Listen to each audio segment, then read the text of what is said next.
What is leviathan? இன்னைக்கு social மீடியாவை திறந்தாலே இந்த டாபிக் தான் போய்கிட்டு இருக்கு. இதை பற்றின நிறைய மித் அண்ட் சயின்டிஃபிக் அண்ட் ஆன்மீக ரீதியான வீடியோக்கள் பலவும் நாம் எல்லோருமே பார்த்துட்டு தான் இருக்கோம். இதை பற்றி பைபிளில் என்ன சொல்லப்பட்டிருக்கிறது என்பதை இந்த வீடியோவில் ரொம்ப இன்ட்ரெஸ்டிங்காக ஷார்ட் அண்ட் கிறிஸ்பாக பார்க்க போகிறோம். நான் இந்த வீடியோவை மேக் பண்ணும்போது பர்சனலாக இது ரொம்ப எனக்கு டச்சிங்காக இருந்தது. இந்த வீடியோவை பார்த்ததும் உங்களுக்கும் இதை போல் பர்சனலாக ஒரு ஃபீல் நீங்கள் உணர முடிஞ்சால் கமெண்ட்டில் கண்டிப்பாக எனக்கு சொல்லுங்கள். அண்ட் நம்ம சேனலை ஃபர்ஸ்ட் டைம் பார்க்குறீங்கன்னா மறக்காமல் சப்ஸ்கிரைப் பண்ணிவிட்டு பாருங்கள். வீடியோவை கண்டிப்பாக ஸ்கிப் பண்ணாமல் பாருங்கள். முதல்ல இந்த லிவியத்தான் என்பது என்ன அண்ட் பைபிளில் இது பற்றி என்ன சொல்லப்பட்டிருக்குது என்று தெளிவாக பார்க்கலாம். இதற்கு நாம் யோபுவின் புத்தகம் 41ஆம் அதிகாரம் முழுவதுமே எடுத்து வாசித்தோம் என்றால் இந்த லிவியத்தானை பற்றி விலாவாரியாக சொல்லப்பட்டிருக்குது. அது என்ன சைஸில் இருக்கும், அதோட ஃபீச்சர்ஸ் என்ன, எப்படி இருக்கும், அதோட குணாதிசயங்கள் என்ன, அது என்னெல்லாம் செய்யும் அண்ட் அதை எந்த மனுஷனாலுமே அதை மேற்கொள்ள முடியாது என்று மிகவும் விரிவாக சொல்லப்பட்டிருக்கிறது.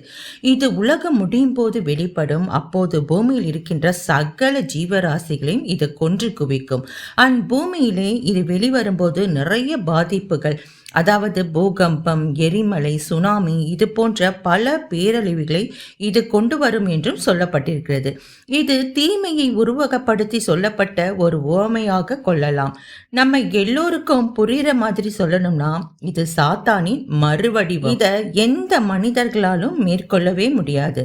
இது ஆண்டவரால் மட்டுமே, அவரது கடைசி வருகையின் போது மட்டுமே அவர் இதை ஒரு கூர்மையான பட்டயத்தால் இதை வெட்டி வீழ்த்துவார் என்று சொல்லப்பட்டிருக்கிறது.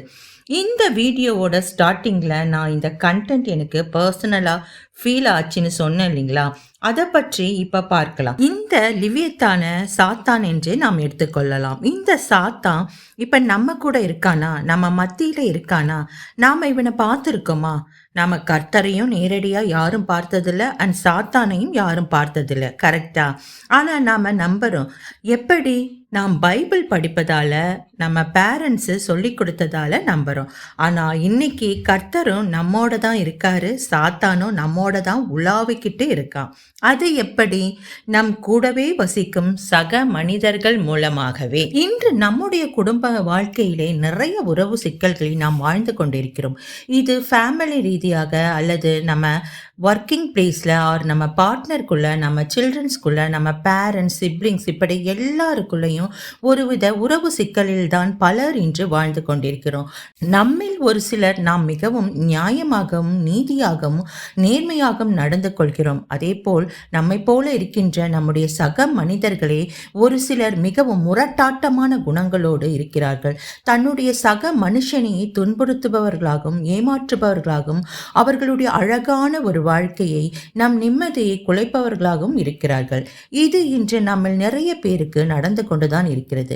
ஒரு சில கணவர்கள் அவங்க மனைவி ரொம்ப நல்லவங்களா இருப்பாங்க, ஆனால் அவங்கள துன்புறுத்தி கொண்டு இருப்பாங்க. அதே போல ஒரு சில மனைவிகள் தங்கள் கணவர்கள் மிகவும் நல்லவர்களாகவே இருப்பார்கள், அவர்களை கஷ்டப்படுத்தி கொண்டு இருப்பார்கள். இது நண்பர்களுக்குள்ள, பெற்றோர் பிள்ளைகளுக்குள்ள, நம்முடைய நெருங்கிய உறவு முறைகளுக்குள்ள இது இருக்கிறது. எத்தனை பேர் நாம இப்போ கனெக்ட் பண்ணிக்க முடியுது இல்லையா?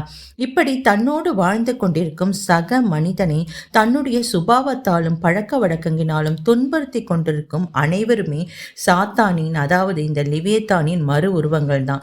இவங்களை மனுஷராகிய நாம் மேற்கொள்ள முடியாது, ஆனால் கர்த்தரால் கட்டாயம் இவர்களை மேற்கொள்ள முடியும், அதை வெட்டி வீழ்த்த முடியும். ஆம், இப்படிப்பட்ட துன்ப சூழ்நிலைகளில் மனிதர்களிடையே சிக்கிக் கொண்டிருக்கும் நாம் அனைவருமே இதற்கு ஒரு அற்புதமான ஜெபத்தை ஏறெடுப்போமா?